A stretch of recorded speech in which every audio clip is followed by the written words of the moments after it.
In this video, I want to show how if you know one trig function of an angle, you know all of them.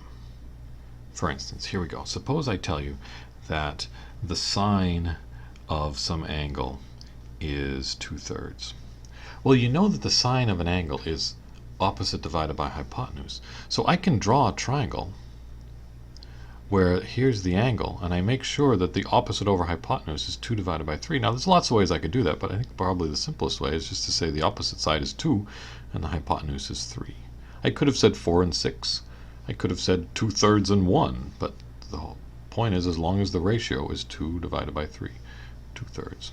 I've got an angle whose sine is 2/3. Well, I also have Pythagoras on my side.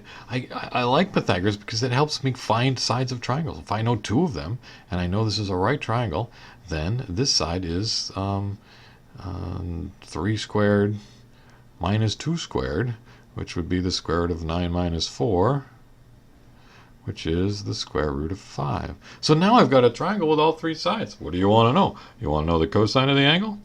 Well, the cosine of the angle is the adjacent side over the hypotenuse. I said hypotenuse, let's write it. You want to know the tangent of the angle? The tangent of the angle is the opposite over adjacent, so it's 2 over the square root of 5. And so on. You've got them all. Cotangent of the angle is the square root of 5 over 2. Square root of 5 over 2, I said square root of 5. Let's try it again, square root of 5 over 2, there we go. And so on. You get all three of them. All three. Yeah, there's 6 trig functions. In this way, you know one trig function, you got them all.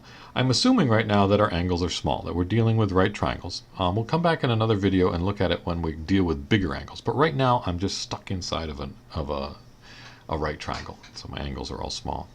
I want to point out that I could have done this a different way, because first of all, I've got notion of the cosecant. Well, if I look at the picture here, the cosecant is 3 over 2. But I might have known that anyway because I have an identity that tells me the cosecant is the reciprocal of the sine, so I could just flip it upside down. It's a matter of, but how would you find the cosine or the tangent? Well, the thing is once I know the sine and the cosine, the tangent's easy because I can just divide, essentially take the two numerators. Right? So if I didn't do this with a picture, I might do it algebraically because I know that the sine squared of theta plus the cosine squared of theta equals 1. This is an equation that's always true. It's called an identity.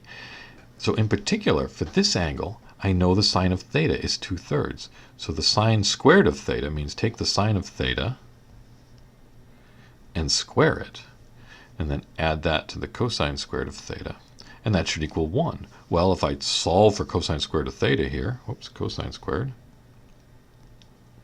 it's 1 minus 4/9, right? Just bringing this over to the other side. Getting a common denominator here, this would be 9/9 minus 4/9.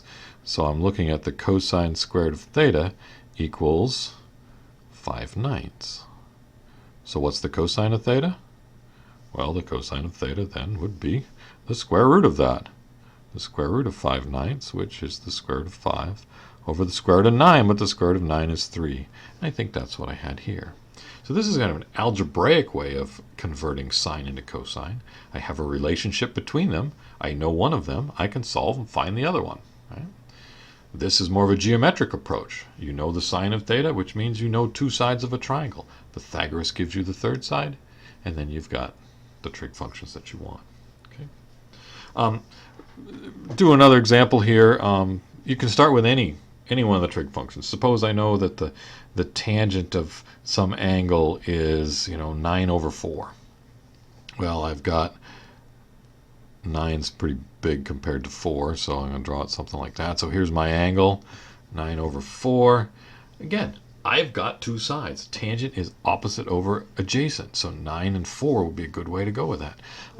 Pythagoras then tells me what the other side is here, so this would be the square root of 16 plus 81, so that's the square root of 97. That's not anything particularly nice. We'll leave it like that.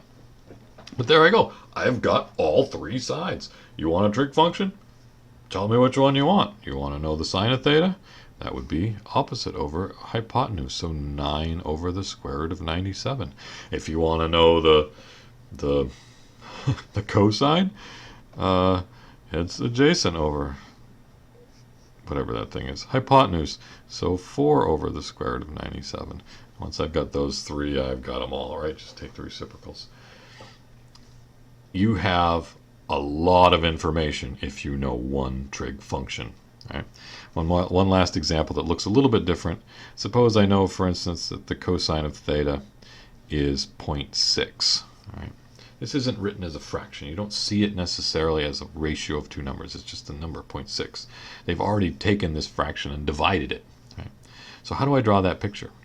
Well, there's several ways you can do it. One is maybe you can see how to make that a fraction. Some people say, oh, 0.6 is 6 divided by 10 or 3 divided by 5 or whatever. But maybe you don't see that. So what I would do is I just say I still have an angle, theta, and you can always think of the number as a fraction by giving it a denominator of 1, because dividing by 1 doesn't really do anything.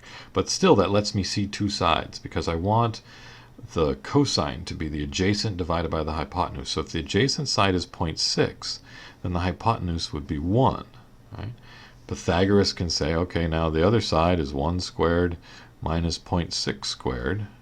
Well, 0.6 squared is 0.36. So this is the square root of 1 minus 0.36, which is the square root of 0.64, which happens to be 0.8.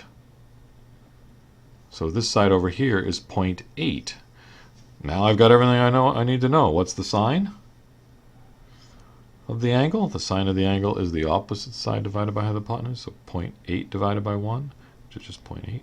What's the tangent of the angle?